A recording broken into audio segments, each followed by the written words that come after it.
Bom, de repente você está considerando usar aparelho ortodôntico, mas se sente sobrecarregado ou sobrecarregada por um mar de dúvidas e incertezas. Compreendo que embarcar nessa jornada pode ser desafiador para quem não é um especialista. No vídeo de hoje vamos falar quais são as 10 maiores dúvidas sobre aparelho ortodôntico e que provavelmente muitas dessas dúvidas são as mesmas que você tem agora. Afinal, recebo essas perguntas diariamente. O conteúdo que eu criei é prático, conciso e vai direto ao ponto, projetado para desmistificar tudo em um único vídeo. E lembre-se, cada informação aqui é crucial para entender tudo certinho. Então eu recomendo que você assista até o final e não pule o vídeo em momento algum. Primeiro, qual é a função do aparelho ortodôntico? Bom, a função do aparelho ortodôntico fixo, que é aquele aparelho colado nos dentes, que é o que a maioria das pessoas se interessam em saber mais, são aparelhos que têm pela função movimentar os dentes, ou seja, ortodôntico, colocar os dentes na posição correta. Esses aparelhos não têm o poder, vamos dizer assim, de criar osso, né? Aumentar o tamanho do osso, aumentar o tamanho do queixo, aumentar o tamanho da mandíbula.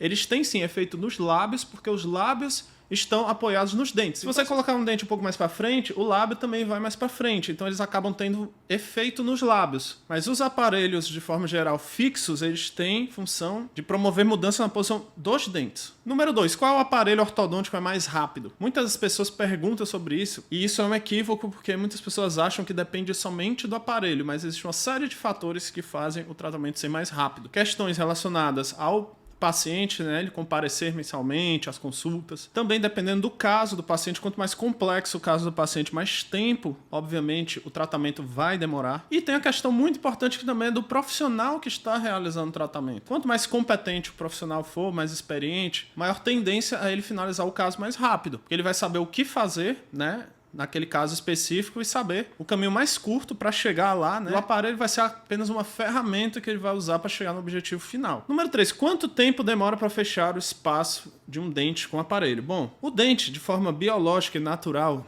se movimenta em torno de 0,5 milímetros a 1 milímetro por mês. Então vamos dizer que você tem um espaço de 4 milímetros, que é a metade de um dente premolar, vamos dizer assim, em média, né? Para fechar. Então você vai levar de 4 a 8 meses, né, com o aparelho para fechar esse espaço. Isso é uma média, vai depender da biologia, né? Cada pessoa tem uma biologia individual e vai ter uma resposta às mecânicas diferente. Número 4, qual é a melhor idade para colocar aparelho? Muitas pessoas acham que só devem colocar aparelho após trocar, né, todos os dentes de leite por dentes permanentes, ali por volta dos 12 anos, mas isso não é verdade. Crianças a partir dos 4, 5, 6 anos já podem utilizar aparelho, mas não são aparelhos fixos, como aqueles utilizados em adolescentes. São aparelhos específicos, porque às vezes, né, uma criança nessa idade, os dentes de leite já não estão encaixando na posição correta, então essa falta de encaixe na fase da infância vai levar ao mau desenvolvimento das arcadas na fase adulta. Então essa má posição dos dentes de leite já devem ser corrigidas nessa primeira infância logo, para evitar problemas no futuro. Número 5, por que a gengiva cresce quando se usa aparelho? Bom, o que acontece, né? O aparelho é um retentor natural de restos de alimento, de placa bacteriana. Então você acaba tendo uma tendência maior a acumular placa bacteriana nessa região. E essas bactérias a mais que ficam ao redor dos brackets, enfim, acaba fazendo com que a gengiva cresça, com que a gengiva fique inchada. E muitas vezes essa gengiva não regride sozinho. É preciso fazer um procedimento que nós chamamos de gengivectomia, né? É preciso uma cirurgia mesmo para retirar esse excesso de gengiva, porque quando ela cresce fica até difícil de higienizar. O melhor caminho sempre é a prevenção, é você aprender a fazer a higiene bucal correta, para quem usa aparelho, que é uma higiene bucal diferente de quem não usa aparelho, para evitar que isso ocorra. Porque tudo isso acaba prejudicando o tratamento. E para você que não sabe, eu tenho um guia completo, super prático, que vai te ensinar o passo a passo de como higienizar corretamente os dentes, independente se você usa aparelho ou não usa, né? É o meu guia de higiene bucal. Vou deixar aqui os links na descrição e no comentário para você conhecer. Como fazer para não ter mau hálito usando o aparelho? Bom, pesquisas mostram que o mau hálito, na grande maioria das vezes, tem a ver com a higiene bucal. Tá? De 80% a 90% dos casos. Então, de novo, sempre está relacionado à higiene. Não é nem a falta de higiene, porque às vezes a pessoa até escova os dentes com frequência, mas aí ela erra em algumas questões, como passar o fio dental, quais ferramentas utilizar para otimizar esse trabalho. Enfim, acabam fazendo a higiene bucal da forma incorreta, o que acaba dando o mesmo resultado, que é problemas, né, nos dentes, saúde bucal, e isso acaba gerando mau hálito. Número 7, é normal o dente ficar mole usando aparelho? É possível que o dente caia usando aparelho? Isso aí também é uma pergunta bem frequente. Vamos lá. É normal os dentes ficarem moles durante o tratamento, porque existe ali um processo inflamatório que é fundamental para a movimentação dentária com o aparelho.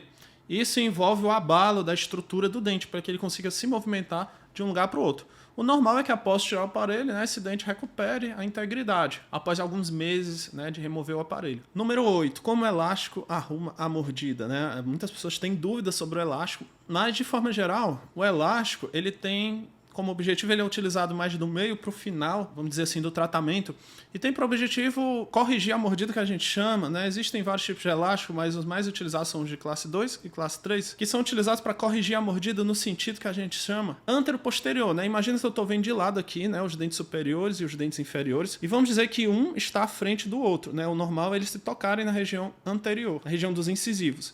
E aí o elástico tem por objetivo, né, colocar os dentes de baixo para frente, ou colocar os dentes de cima para trás e corrigir essa diferença que a gente chama de antero-posterior. Número 9. Quanto tempo demora para corrigir a mordida com elásticos? Bom, aí vai depender da severidade, né, do tamanho dessa diferença que a gente chama de antero-posterior. Mas a gente pode, pelas experiências que a gente tem observado no consultório, a gente pode dizer que numa média de 3 a 6 meses no total a gente consegue corrigir. Agora, em casos mais severos, né, que normalmente em casos severos a gente não usa elásticos, né, a gente usa outras ferramentas, pode demorar mais. Por isso que o elástico, nesses casos mais severos, acaba muitas vezes não sendo interessante, porque depende da colaboração do paciente, né? Você tem que trocar os elásticos em casa e existe um limite que a pessoa geralmente tem paciência para fazer essas trocas. Então, se for precisar ficar usando esse elástico por muito tempo, às vezes não fica viável. Então, a gente já pensa em outras alternativas. Número 10. Qual a melhor cor para colocar no aparelho? Essa é uma dúvida bem frequente e muitas cores desbotam. Você coloca uma cor, ela muda, vira outra cor. Então, isso pode ser bem frustrante. Então, para evitar, né, esse tipo de frustração, vamos dizer assim,